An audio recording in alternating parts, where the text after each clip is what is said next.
మహమ్మద్ అలీ జిన్నా సిద్ధాంతం పాకిస్తాన్ జాతిపిత ద్విజాతి సిద్ధాంతం. ఆసిఫ్ మునీర్ది కూడా పాకిస్తాన్ ఆర్మీ చీఫ్ది కూడా అదే సిద్ధాంతం. ఇప్పుడు పహల్గామ్ దాడికి ప్రతీకారంగా భారత్ చేపట్టిన ఆపరేషన్ పేరు సింధూర్, ఆపరేషన్ సింధూర్. సింధూర్ అంటే మరి చాలామంది చెప్తారు కదా, హిందుత్వాన్ని సూచిస్తుందా, అది కుంకుమ కదా అని చెప్పి. అంటే మునీర్ చెప్పిన ద్విజాతి సిద్ధాంతాన్ని మోదీ కూడా అంగీకరించినట్టుగానే భావించాలా? ఒకటండి, చాలా లోతైన ప్రశ్న. నేను ఒకటే అడుగుతున్నా. మహాభారత యుద్ధంలో దుశ్శాసనుణ్ణి చంపిన తర్వాత ద్రౌపది వచ్చి వాడు రొక్కలు భీముడు చీల్స్తే రక్తాన్ని తీసుకుని తన తలక దాచుకుంటుంది. 12 సంవత్సరాల అనంతర పగ. అంటే ఒక స్త్రీ జోలికి వస్తే కృష్ణుడు ప్రకటిస్తాడనమాట. ఒక స్త్రీ శీలం జోలికి, స్త్రీ మనస్తత్వం, స్త్రీ ఆత్మగౌరవాన్ని ఎవరైనా ఏదన్నా చేస్తే ఇదే మహాభారతం అని ప్రకటిస్తాడు ఆయన. ఇప్పుడు పాకిస్తాన్ ఏం చేసిందంటే భారతీయ స్త్రీల కాడికి వచ్చింది. నేను మహాభారత యుద్ధంగానే దుశ్శాసనులు లాంటి వాళ్ళకి సకల శాస్తి జరగాలి. కానీ ఈ ఆపరేషన్ మనం పెట్టిన పేరు సింధూర్ సరిగ్గా సరిపోతుందని నేను దాన్ని సమర్థిస్తాను. సింధూర్లు తీశారు, మన బొట్టులు తీశారు వాళ్ళు.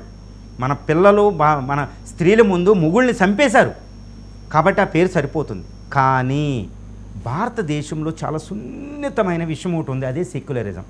వాడు అసిం మునీర్ ఏం చేశారంటే దాన్ని జాగ్రత్తగా వక్ఫ్ బోర్డు సవరణ, మైనారిటీలో భయాలు ఉన్నాయి, ఇవి జరిగేటప్పుడు వాడు చాలా జాగ్రత్తగా ఉపయోగించాడు.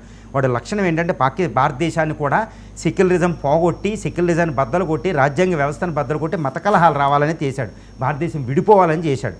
ఇక్కడ మనం చాలా జాగ్రత్తగా వ్యవహరించాలి. ఇప్పుడు ఆపరేషన్ సింధూర్ అనే పేరు హిందుత్వాన్ని సూచిస్తుందని కొంతమంది నమ్ముతారు. కాబట్టి నేను సమర్థిస్తాను సింధూర్ అనే పేరుని.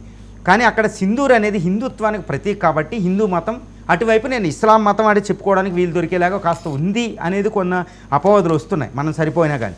కాబట్టి ఇది భారతదేశం మోడీ గారు జాగ్రత్తగా ఏం చేశారంటే, Rahul Gandhi all party meeting 14 పార్టీలు 16 పార్టీలు వచ్చినాయి. ఓవైసీ గారిని తీసుకెళ్లారు. ఓకే, ముస్లిం పార్టీ ఎంఐఎం అండి.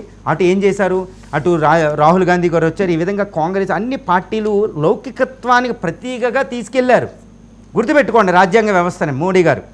సో ద్విజాతి సిద్ధాంతం మునీర్ తీసిన దాన్ని ఓడించడానికి జాగ్రత్తగా పావులు గదిపారు. సింధూర్ అనేది హిందుత్వానికి ప్రతీకైనా సరిపోతుంది, శ్రీకృష్ణుడు అనేది చెప్పినట్టు. సో ఈ విధంగా హిందుత్వం అనే ప్రాతిపదిక లేకపోయినా అటే పోడికి అవకాశం ఉండకూడదు అనే దృక్పథంలో అన్ని పార్టీలు ఏకమై ముందుకెళ్ళాయి. రైట్ అండి, థ్యాంక్ యూ సో మచ్ అండి ఎంజీ రావు గారు. ఈ డెవలప్మెంట్స్కి సంబంధించి చాలా డీటెయిల్డ్గా ఎక్స్ప్లెయిన్ చేసినందుకు. ప్రస్తుతానికైతే కాల్పుల విరమణ ఒప్పందం అమల్లో ఉంది, కానీ పాకిస్తాన్ నుంచి కవింపు చర్యలు అయితే ఉన్నాయి. రేపు చాలా కీలకమైన సమావేశం భారత్ పాకిస్తాన్ల మధ్య జరగబోతోంది. చూద్దాం మరి ఏం జరుగుతుంది అనేది. ఇది స్పెషల్ డిబేట్. మరో అంశంతో మళ్ళీ కలుద్దాం. చూస్తున్నాం 9 to 9.